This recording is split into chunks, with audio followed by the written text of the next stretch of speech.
Should you be considering a wig or a topper? Today we're going to answer that question and hopefully clear up some of the confusion that you might have surrounding this topic. So if you just started to lose your hair and you're feeling a little bit frustrated, scared, overwhelmed, you're feeling all these big emotions and you're just not sure what to do, you might start researching wigs and toppers. This is something that I did when I began to lose my hair. I tried some shampoos and some other things and nothing was working. So finally I was like, okay, there's got to be something else. And that led me to finding wigs. So you might have done some Google searches and you came across wigs and toppers, and now you're trying to figure out, should I choose a wig or should I choose a topper? And there's some very key differences that it's important you realize so that you can choose the right decision when you buy your first piece of hair. So first, let's just explain what both of these are. A topper is something you're going to put on top of your head and you're going to blend your own hair with it. So for those of you who do still have hair and you want to still have your own hair down and you want to feel your own hair, a topper might be the best solution right out of the gates. Those of you who have no hair, or you really just don't care either way if your hair is down or it's up or whatever, you shave it off, whatever the case may be, a wig is something that you could possibly consider. So now that we have the definitions of what those are out of the way, let's talk about who is best suited to which option. So if you have decided that you could do either, then you need to think about whether you want to style your own hair daily. For me personally, I didn't want to do this. I was just like, yeah, I could leave that. I don't want to deal with my own hair. So that led me towards wigs. But if you're someone who's like, you know what, I don't mind doing my own hair. It's something that, it doesn't take too long in the morning and I kind of like doing it, then you're a good candidate for a topper because that's what you're going to be doing when you wear a topper. The second thing I really want you to think about is how strong of a hairline you have. So by hairline, I'm talking about, you can't see it right now because I have this headband here, but the hair that is right there on your head. Because if you're wearing a topper, you're going to be blending that hair into the topper.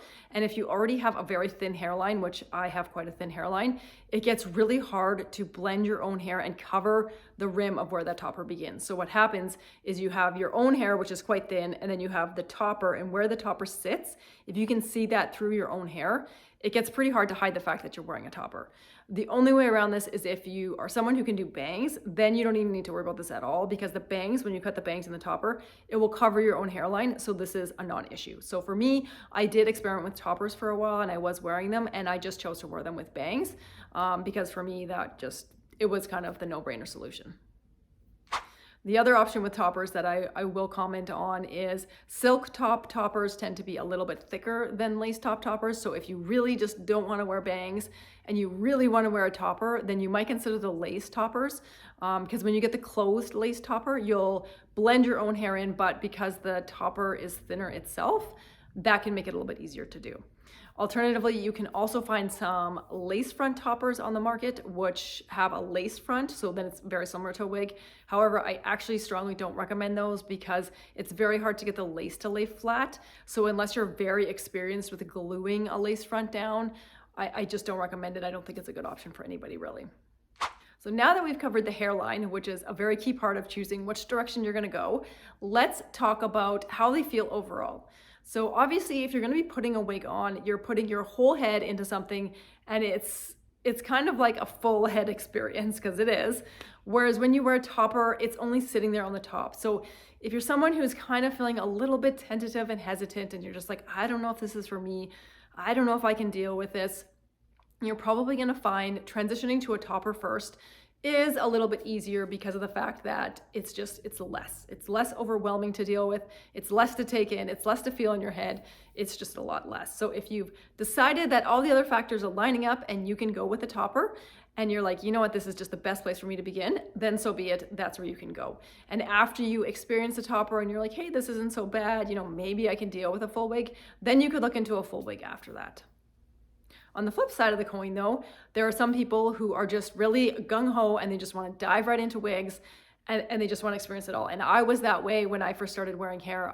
My hair was thinning.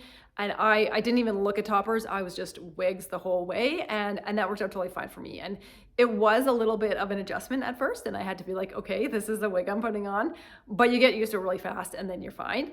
So I wouldn't let that completely deter you. Like, let the other factors that I covered here determine a little bit more, because those I feel like are more important, because what is going to make or break this experience you have with alternative hair is whether you feel comfortable and confident in the piece. And some of those factors that I outlined earlier are going to probably determine that. Not to say how the wig feels in your head is not important. That's critical as well. But if you feel like it just looks totally fake, and you're someone who's very self-conscious, you're never going to leave the house anyway. So we want to get you started in a direction that you feel comfortable with right from the get-go. Finally, the last thing I should touch upon is the whole factor of color matching. So if you say and I generally don't recommend this for beginners, but let's just say you are a brunette and you're like, I'm going to wear a wig, I'm going to go blonde, because you've never been blonde and you always want to go blonde, and that's what you have your heart set on, then you're going to want to go with a full wig, because you have to blend the topper in with your own hair, like I said. So you're going to want the color to be fairly similar, which also presents a problem with toppers. For some people, they have trouble color matching.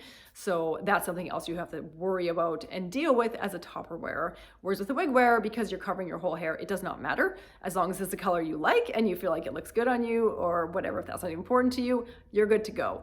So that's another reason why wigs can be a little bit easier for some people, because color matching, so to speak, does not matter. But generally speaking, as I said, if you're brand new to wigs and toppers and you're feeling a little bit scared and a little bit intimidated, I do recommend that you go with a color that is as close to your natural hair color and length as you can, just because it's gonna feel more like your natural hair when you put it on. And it's already a lot to deal with the fact that you're wearing a wig and a topper. You kind of have to do that adjustment. So if you have to do that adjustment, and then you also have to do the adjustment of, now you're blonde when you're normally brunette, it can be a lot to handle. Because some people who dye their hair blonde from brunette, that's a lot for them to handle. So now imagine doing that while also putting on a wig. It just can be a lot. So you might find you have a more comfortable transition and ease into wearing alternative hair if you stay within the color realm of your natural hair. So I hope this is helpful to you guys. Everybody's experience and journey is unique, and there's no right or wrong here. It's all about what's important to you, what's going to make you most comfortable, and what you feel confident in doing. And know that it is okay to make mistakes. All of us hair wearers have made mistakes. We've gotten pieces where we're like, that just didn't work out as planned. It can happen, and it does happen, and don't feel too bad and discouraged if it does, because I will tell you that sometimes it does take a few tries to get things right, but when you get it right, it is totally game-changing, and you will feel so much better about your hair loss. So if you found this helpful, please make sure you like and subscribe, and I will have more videos like this coming soon.